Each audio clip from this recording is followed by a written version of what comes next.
Maintenant, il faut noter sur la répartition des fonds, comme vous voyez sur le tableau. Aujourd'hui, on a voulu faire un focus sur le top 10. Encore une fois, nous avons dit Sénégal, Sénégal double, Sénégal doubanti. Il faut aussi que nous fassions les choses de manière transparente. Encore une fois, nous ne sommes pas animés dans une quelconque délation ou quoi que ce soit, mais nous sommes dans un processus de transparence. Nous dire les Sénégalais ce qu'on fait et faire ce qu'on dit. C'est ce qui nous animé. Parce que nous sur la répartition, on nous dit que pour percevoir une subvention, ça dépend de la multitude au fait en tout cas des canaux, ou des supports de communication. Mom la ñu tek di nga gis organe de presse boo xam ne am na télé am na rajo am na presse en ligne kooku c'est normal que mu ëppale ki nga xam ne moom télé rek la am wala rajo et cetera mais quand on constate que am na yenn disparité on le met après on laisse les Sénégalais en tout cas vous-même les journalistes exploiter à votre guise ku ci nekk mën a faire ta propre religion par rapport ak li nga xam ne génne nañ ko dans ces documents là. Maintenant, ci point yi nga xam ne aussi ça a été soulevé lors de notre rencontre et je pense que mooy problème bi nga xam ne sax moo xaw a gën a yëngal fan yi le secteur de la presse mooy li nga xam ne mooy les dettes fiscales des organes de presse. Slide bi bëgguma ci woon sax attardé wu parce que je pense que le président de la République lim ci wax leer na wax na ci waxati ñi parce que on est quand même dans un pays où les corporations yi bari nañu secteur névralgique yi bari nañu secteur yi nga c'est des secteurs importants la bari nañu et je pense que nous sommes tous soumis aux mêmes lois et règlements. Moi j'ai toujours dit à qui voulait l'entendre que mënul am un traitement de faveur au secteur de la presse au détriment d'autres secteurs. Secteurs sont d'égale dignité. Donc ce que j'ai dit par rapport à ça, vous faites que je me suis même proposé à être un ambassadeur auprès de mon homologue des finances et du budget. Parce que encore une fois, ce n'est pas un problème de la communication. C'est pour ça que je me l'air par rapport à ça. Parce que nous avons un méli-mélo, juste pour dire que non, l'État est alors qu'on sait que le nœud du problème, ce n'est même pas un problème lié, encore une fois, au secteur de la communication. Là, on parle quand même d'un secteur qui est lié au fixe. Fiscal, ça n'a rien avec la communication. Donc, vous faites que nous voulons ça pour alibi, pour créer des problématiques, je pense qu'on fait fausse route. Et ça, je le dis avec toute responsabilité. Ce qui s'est passé cette semaine, je m'étais dit que nous m'avons parce que beaucoup m'ont appelé pour me dire que médiation, etc. J'ai dit, il n'y a pas de médiation à voir. Parce que vous faites que dans la médiation, il y a un problème. Ou alors, il y a pour faire médiation, etc. Mais je le dis encore une fois et je le répète, l'État du Sénégal, à travers le ministère de la Communication et des Télécommunications, n'a aucun problème avec une quelconque entreprise de médias que ce soit.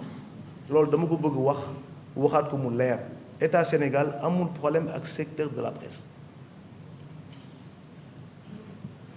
Man ce à quoi j'invite encore une fois ce secteur-là à travers le patronat, à travers ñi nga xamné ñoy les syndicats et tout le monde bu fekké né ba ñu bëgg waxtaan comme ni ñu ko défé comme ni ma leen ko démontrer par A plus B de manière factuelle ni ñu recevoir noonu la sunu ay buntu tijjee ko pour nit ñi bu fekkee ne bëgg nañu ñu waxtaan pour trouver des solutions nous sommes prêts à les écouter nous sommes prêts à accompagner mais il faut qu'on le fasse quand même dans le respect il faut qu'on le fasse avec une responsabilité. Ça aussi il a été brandi que daanaka aide à la presse bi enfin la dette fiscale pardon l'outil bari médias publics ñoo ko yor etc. Après je laisse je pense que ñëpp mën a lire ay graphes ku nekk mën nga xool nga def sa propre interprétation. Encore une fois, juste pour préciser quand même une chose hyper importante, parce que bi ma recevoir aussi les patrons de presse wax naa leen man lii mooy sama chiffre yi mooy li nga xam ne moom laa compilé li jóge ci impôt li jóge sur les redevances et cetera lii la. bu fekkee ne vous les contestez, moi je suis prêt à recevoir vos chiffres et en discuter. Mais je disais tout à l'heure, je les ai reçus le 10 juillet waxoon na ma dinañ ko def booba léegi maa ngi xaar mais en tout cas jusqu'à preuve du contraire ne Sénégalais yi jàpp ne par rapport à ce qui a été dit et brandi partout que ne médias sénégalais yi muy RTS muy Le Soleil muy APS ñoom ñoo yor lu ëpp ci dette bi, c'est pas conforme à la réalité jusqu'à preuve du contraire. Encore une fois bu ñu ma indilee ay chiffres yoo xam ne c'est différent de ça, man je suis prêt à ranger ça à la poubelle et présenter chiffres yi nga xam ne mooy am. Mais encore une fois je les ai invités à ce que li nga xam ne moom bu fekkee d'accord ñu indi ay chiffres et boobu léegi encore une fois man maa ngi xaar. Et li ma doon wax encore une fois, je le réitère, je lance un appel solennel à toutes ces personnes en tout cas ou même aux patrons de presse que li nga xam ne defoon naa ko démb comme bërki démb, je reste encore une fois convaincu là-dessus. bu fekkee ne man je peux servir de relais en quoi que ce soit auprès du ministère des Finances, ça ne nous coûte rien d'aller voir s'il y a des gens veulent avoir un moratoire qui li nga xam ne noonu la ko ministère des Finances indiqué, ñun mën na leen ci jàppale pour demander à ce que mu am allègement et cetera. Maintenant pour ñëw ci situation précaire des travailleurs de la presse, parce que bu ngeen gisee affaire de dette bi, je pense que am na lien entre slide bi nga xam ne moom laa mujjee présenté ak slide bi. Parce que comme vous le savez, recevoir nañu la convention des jeunes reporters au palais avec le président de la République. bu ñu leen recevoir chiffres yi encore une fois du samay chiffres, comme vous avez pu le voir. Aujourd'hui ils m'ont présenté ce rapport-là. Ils m'ont présenté ce rapport bi bi ñu ko jàngatee quand même je m'étais dit que ne dafay jaadu ñu def focus ci rapport bi. Parce que je pense que bu fekkee ne ñi nga xam ne, parce que bu ñuy wax entreprise de presse, c'est pas forcément les patrons de presse, c'est tout un ensemble et on pense tous que ici que ñi nga xam ne ñoom ñooy nekk ci naaj bi, ñi nga xam ne ñoo nekk ci terrain bi, mooy yéen ñi ñëw tey di couvrir les événements, ñooñu aussi dañ ci am part bu important. Mais quand on nous présente un rapport boo xam ne dañ ci wax ne ñu par exemple sur les contrats de travail 26% des travailleurs amuñu contrat, ça je pense quand même honnêtement ça aurait mérité une journée sans presse. Honnêtement bu fekkee ne am na lu mérité journée sans presse, je pense que lii chiffre bii nii là ça mérite une journée sans presse. Bu ñu waxee aussi dañu parmi ces travailleurs là pratiquement près de 62% amuñu contrat de travail, wala bu ñu amee contrat de travail en tout cas ils ignorent avoir un contrat de travail parce que yoruñu këyit bi wane ne ñoom am nañ travail. Mais loolu ça aurait mérité un mois sans presse. 61%. Encore une fois chiffres yi du lu ñu loo xam ne ñun ñoo ko def, c'est la convention des jeunes reporters, ñoom ñoo ñu ko présenté. Ñun on ne fait que traduire par rapport ak disparité ñu gis entre li nga xam ne moom la ñu wax au niveau du patronat ak li nga xam ne moom le travailleur bi ñu wax. Bu ñu gisee également les couvertures maladie par rapport toujours ce rapport, on nous dit que 86% des jeunes travailleurs amuñu couverture maladie. Là je ne parle même pas de mois, mais là ça mérite une année sans presse. 86% des travailleurs amuñu couverture maladie, c'est-à-dire que bu ñu feebaree wala seen njaboot feebar, mais bon vous me direz ku amul contrat de travail, je pense pas que mën nga am couverture maladie. De la même manière sur l'IPRES, 86% des jeunes travailleurs aujourd'hui li nga xam ne c'est un droit, parce que li ñuy wax nii c'est même pas des avantages lu ñu wax nii droit la. Parce que bu fekkee da nga nekk travailleur comme ni ngeen ko xamee da ngay fay des impôts, da ngay fay ay charges sociales, charge sociale yi noonu ci la ñuy dagg daanaka IPRES bi boo feebaree et cetera même à la retraite c'est-à-dire que la plupart aujourd'hui des jeunes reporters ils sont menacés bu ñu demee liggéey ba pare ils sont même pas sûrs de percevoir leur retraite lii est-ce que mérité wul une année sans presse honnêtement bu fekkee ne on est vraiment animé par une intention de servir vraiment le secteur dans lequel on évolue.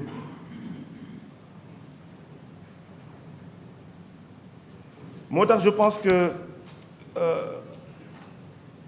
am na leen loo xam ne il faut que ñu waxtaanee ko parce que li ma doon wax sànq lépp lu ñu présenté fii c'est vraiment de essayer de faire de manière pédagogique pour Sénégal yi xam parce que on parle matin midi soir di wax affaire yu bari yoo xam ne soit conformé wul ak li nga xam ne moom moo am soit dañ koy def xawma à quelle fin moo tax il nous a semblé nécessaire vraiment de def sortie bi pour leeral encore une fois li may wax ni c'est du factuel ces slides là on va vous le distribuer à la fin de la réunion ku ci nekk mën a am ku ci am looy contesté wala loo xam ne wax nañ ko fii wala bind nañ ko fii te nekkul li nga xam ne c'est conforme revenez on aura l'humilité de dire que dañu juum wala kii ñu mais wala dañuy juumloo wala lépp lu ñu bind fii wala lu ñu wax c'est bien documenté en tout cas c'est des documents soit qui viennent du ministère wala les chiffres yi nga xam ne génnee naa par rapport à ce rapport c'est la convention des jeunes reporters encore une fois ñoom ñoo ko présenté devant le président de la République du Sénégal.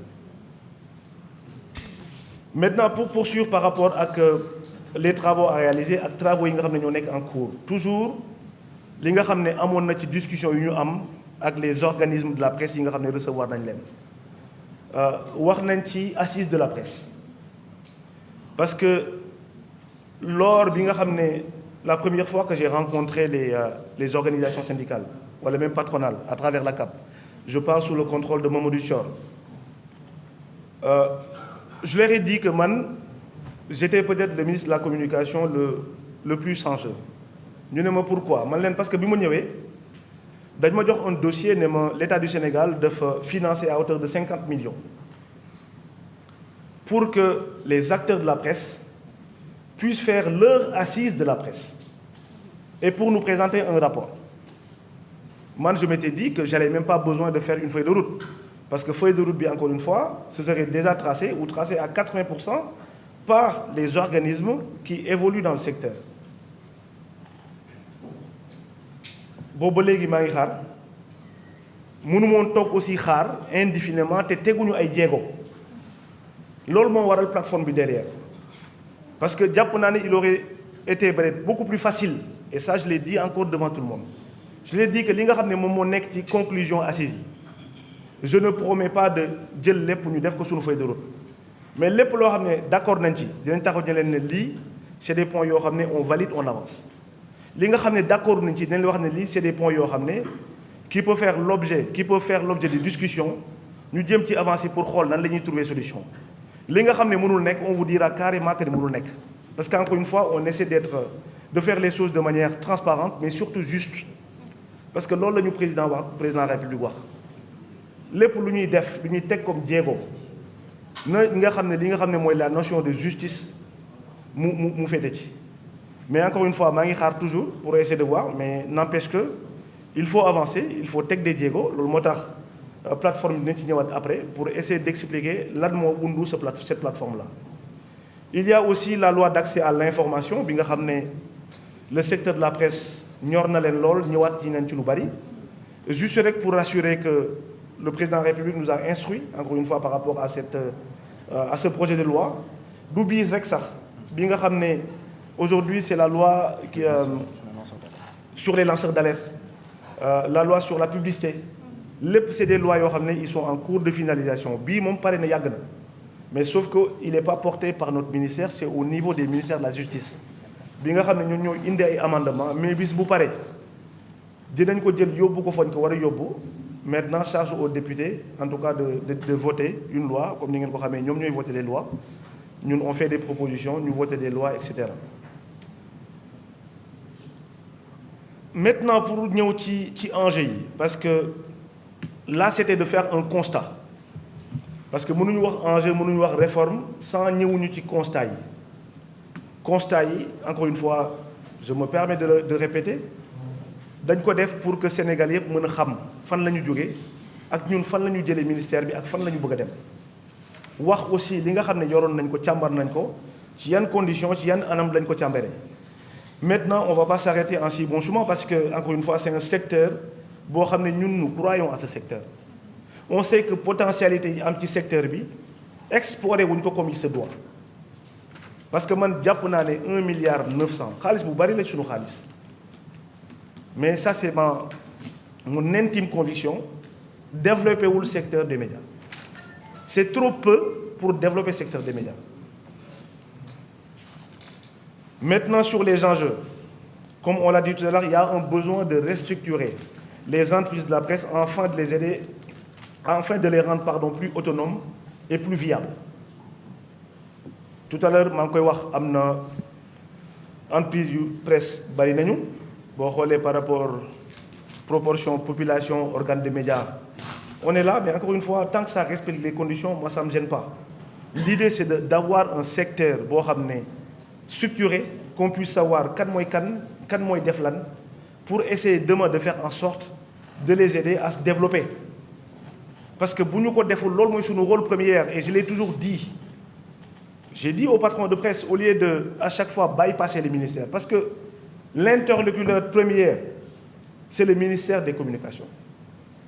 On a beau avoir des entrées à la présidence, tout ce qu'on veut. Mais c'est le ministère de la Communication qui va régler les problèmes avec le secteur. Et encore une fois, cette période où on va bypasser les ministères pour aller régler nos problématiques au niveau de la présidence, c'est révolu. Parce que du jour loo xam ne dafay poser des projets structurants. Parce que vous faites que man damay jug rek pour défendre des intérêts, quels que soient les intérêts, hein, dem gis ko ak le président wala le premier ministre bypasser ñi nga xam ne ñoom ñoo war a mettre en place la structure avec tous ses fondements, avec ses jalons qui permettront demain de développer le secteur bi mënul développer wu. C'est pour ça que j'invite encore, je lance un appel à tout le secteur que nos portes sont ouvertes. Quelles que soient les problématiques, en tout cas liées au secteur, quelles que soient les problématiques, pour développer ce secteur-là, am na oreille attentive, vous allez trouver au ministère pour que nous menions échanger et avancer ci li nga xam ne mooy secteur bi nga xam ne moom la ñu bokk. Il y a aussi stimuler la création de richesses parmi les enjeux sur la production audiovisuelle et les contenus des médias. Ça aussi, c'est un volet hyper important. Là, on est quand même des entreprises de presse qui sont soumises à des cahiers des charges.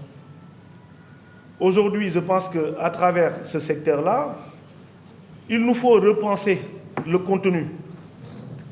Il faut que nous ayons des Sénégalais, des maisons aujourd'hui qui sont dans l'audiovisuel, dans la production de contenu, surtout des contenus qui répondent à nos valeurs socioculturelles.